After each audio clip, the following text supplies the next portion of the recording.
So today we're going to be talking about the agreeableness factor. The agreeableness factor is the fourth factor in the HEXACO personality model, and it is the third of the altruistic factors. So it's a six-factor model. Within that, there's three factors that relate to altruism. I've covered the previous two in other videos subsequent in the series. The first altruistic factor was called the H factor, honesty, humility, which was about a tendency for people to treat other people fairly or to exploit them. And the second altruistic factor was called emotionality, and it's related to how masculine or feminine someone is generally. So agreeableness is the third of the altruism factors. And agreeableness is basically about how trusting and friendly someone is for being high agreeableness, or if they're low in agreeableness, then it's about if they want to take control of relationships with others, do they want to be domineering, that kind of thing. There's also a fourth factor I've covered so far, which is unrelated to altruism, and that's called extroversion. So this is technically the fourth factor video in the series, but that's just because I've been going through them in the order of the acronym HEXACO. So after this one, I would be doing conscientiousness and then openness. Anyway, back on agreeableness. So you can think of agreeableness basically as the degree of friendliness and the resistance to being angry. People who are high in agreeableness, generally, they tend to be patient, tolerant, genial, nice. Taken to excess, they can behave like doormats. They'll let people walk all over them. They'll do absolutely anything to preserve their relationships with other people. They'll be afraid of making other people angry. In the cases of low agreeableness, it's the reverse. They'll be domineering, cold, judgmental, inflexible, impatient, get angry and choleric all the time. Within agreeableness, there are four subfactors. Each of the big six has four subfactors. For agreeableness, the four subfactors, first of all, forgiveness. Forgiveness is the tolerance that people have for mistakes made by other people. So the more forgiving they are, the less likely they'll want to hold a grudge. They'll be more trusting. If someone causes them harm, they'll have a greater probability of letting it go. On the low end of forgiveness, they'll be constantly judging other people. You did this, you did this. I can't believe you did that. What's wrong with this little detail? I can't believe. Well, I think you get the idea. Just constantly taking issue with other people. The second subfactor is called gentleness. You can think of gentleness as basically being the resistance to anger. Or for the high end, it's niceness, how nice they are. Niceness, friendliness. The you could think of gentleness as being their resistance to harsh judgment. So whereas forgiveness is the resistance to judging people in the first place, gentleness is if someone does get judged, then how harshly are they judged? And the higher their gentleness is, the less harshly they will have been judged. The third subfactor is called flexibility. Flexibility is the reverse to being domineering. So the more flexible you are, the less preoccupied you are with wanting to take control of the relationship, the less preoccupied you are with wanting to control other people. the less argumentative you are. People who are low in flexibility will they'll be very argumentative. They'll always tell other people what they think. They'll always tell other people, no, no, no, that belief is not okay. You should be thinking this instead. And if you don't change your perspective immediately, then it's because there's something wrong with you, not with me.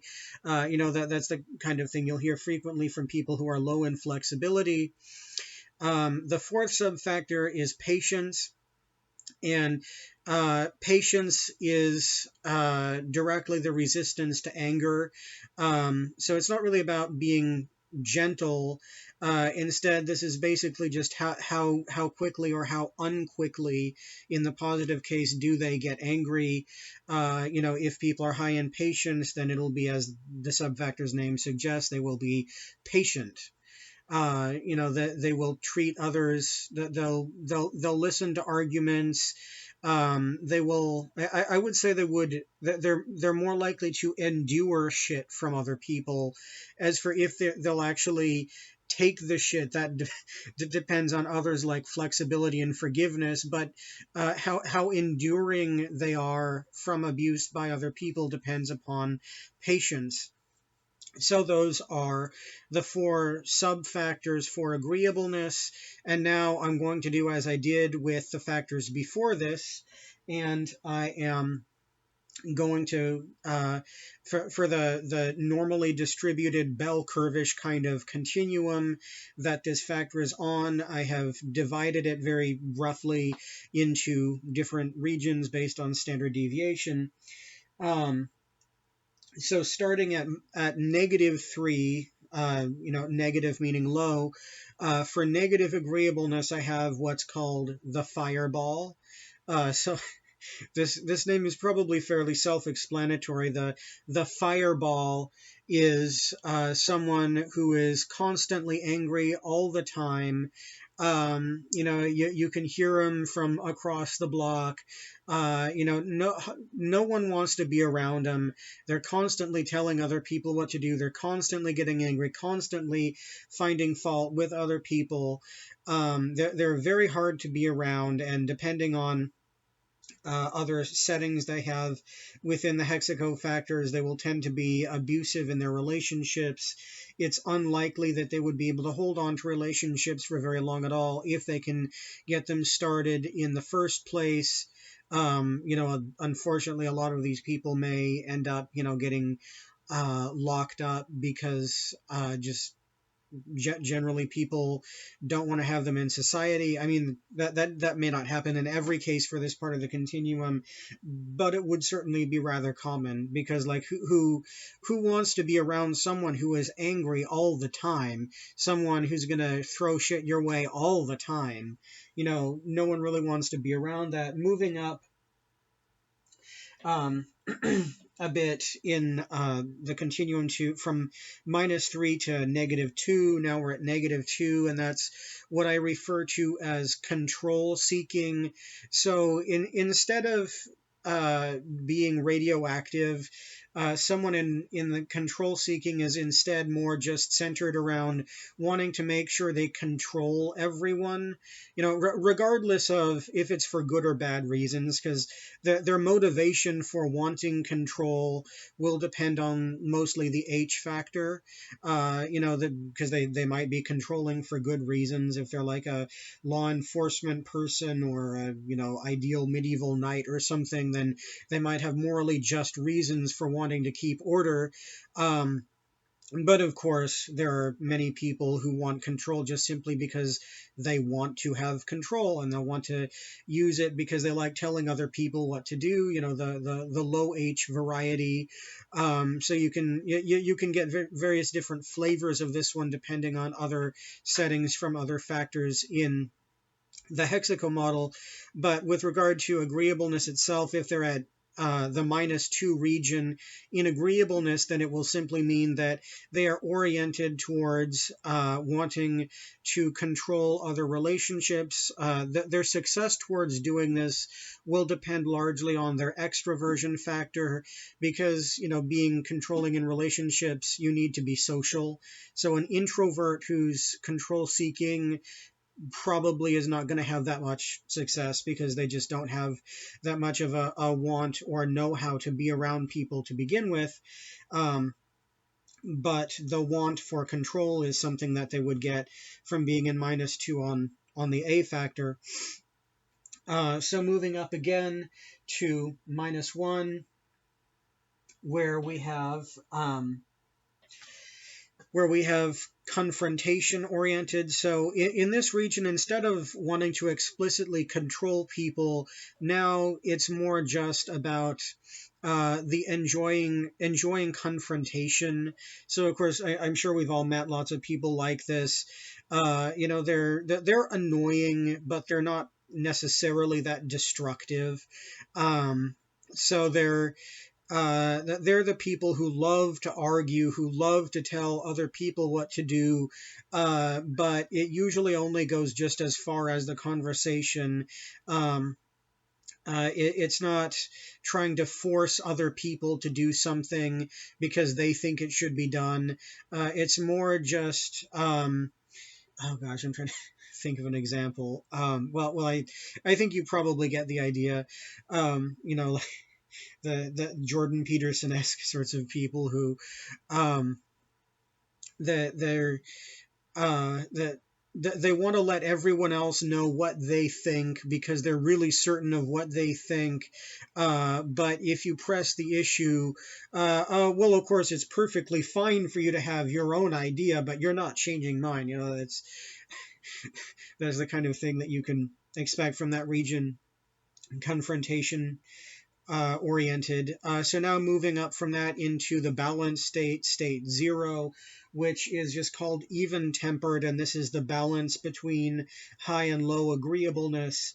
It's they'll be agreeable when they feel like it. They'll be disagreeable when they feel like it.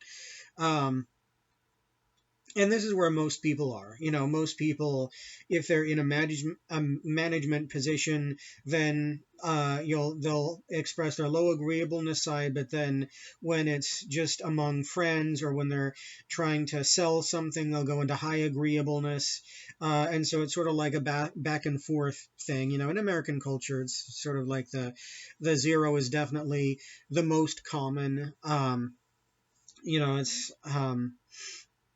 in America, it's sort of like describing water to fish of, wanting to be masculine, but at the same time wanting to be genial enough that people want to buy stuff from you, that kind of thing. So moving up from that to +1, which is what I call friendly. So friendly people, as the name suggests, they're the reverse of confrontation oriented. You'll know about them, but not in an in-your-face sort of way. Instead, you'll know about them because they want to spread their love to you. They'll be sort of like the beginnings of a teddy bear. They're not going to take shit from you. They're not a doormat, but at the same time, they're going to do what they can to try to make you feel at home because they don't want you to feel insulted. This is another fairly common one for the U.S., although probably a bit less common than the lower agreeableness ones, just because the U.S., at least in my estimation, tends to have a rather masculine sort of culture. So for friendly, they'll they're not pushovers, but at the same time, you'll want to be around them. So moving up from that into the +2 region, we have peace-seeking. So peace-seeking, they're people who are more concerned with just making sure that their relationship with you stays intact no matter what. They're people who they have a real aversion to confrontation, a real aversion to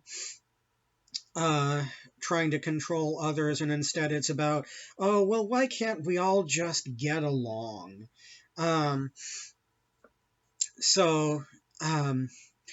If this is put with high extroversion, then you'll have someone who's just like radiating love all over the place. Of course, they don't need to have high extroversion because that's different factor from this, but it's that they're sort of doormatish. There's actually the next one up from this is actually what I call the doormat. But even in +2, there's sort of a doormatish quality. That they're not gonna that they're not complete pushovers, but they'll they're so preoccupied with wanting to make sure you feel at home that it's easy to take advantage of them, and they often do get taken advantage of. Let's see, if I were to rename this one, I probably would call this one the +2 as being the teddy bear. Just because that's basically what these people are actually like. They want to love everyone. Um, they want to, that they're always trying to find the good in other people. They're always trying to look for all the good qualities, and they're trying to ignore the bad qualities. That's one way you can think of this particular region. So now moving up from this one into the +3, which is what I call the doormat. This is actually the doormat, and this is people who don't have any idea what to do with confrontation, don't understand low agreeableness at all. You tell them to do something, and it's sort of like a hive mind. They'll just go do it. They won't question. They'll fall head over heels because they're desperate to try to preserve their relationship with you. Um, if it's combined with low openness to experience, that's a factor I haven't done yet. I will do that in the future. But low openness to experience, if you combine it with this one, then it will make people subservient to a ridiculous degree. So there's a it's so +3 is sort of like it's sort of like a hive mindish sort of thing, and it's almost like sort of like a disability. It's like they don't understand, that they don't have any concept of how to handle confrontation. So when there is a confrontation, they'll immediately be like, "Oh, I'm sorry, I was doing this other thing. Okay, I'll immediately go do that. Please don't hate me. Please don't dislike me." You know, they're sort of like that. This is a rather rare one. This is not something you would see. That this is, you know, probably about as rare as the -3 people who are angry all the time. But anyway, those are the different regions of the continuum from -3 to +3.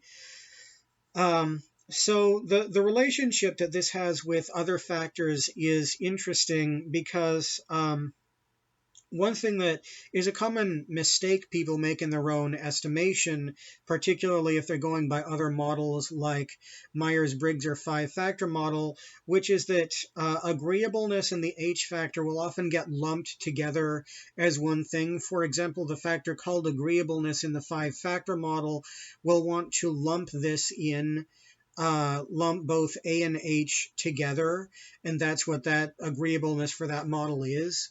I think that's a mistake, and the people who designed the HEXACO model thought that was a mistake as well, and so they separated them. Of course, they had to do their own analyses to discover that the H factor was actually hiding inside of agreeableness. They had to do a meta-analysis to figure that out, and once they realized that, then they had these as being separate factors. Now, it's important to note that A and H do still correlate with each other. And to cope with that fact, they actually added an almost seventh factor that doesn't really stand on its own, but it's sort of like a bridge between A and H, which is just called altruism. There's also some from emotionality that feeds into it, but it's mostly about A and H.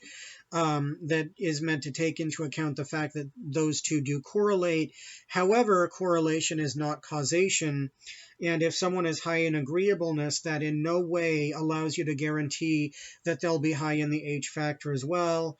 For example, someone who is high in A but low in H, that's what I refer to as the Conman Intersection. Someone who pretends to be nice but isn't really, that their intentions are only about manipulating you and using you.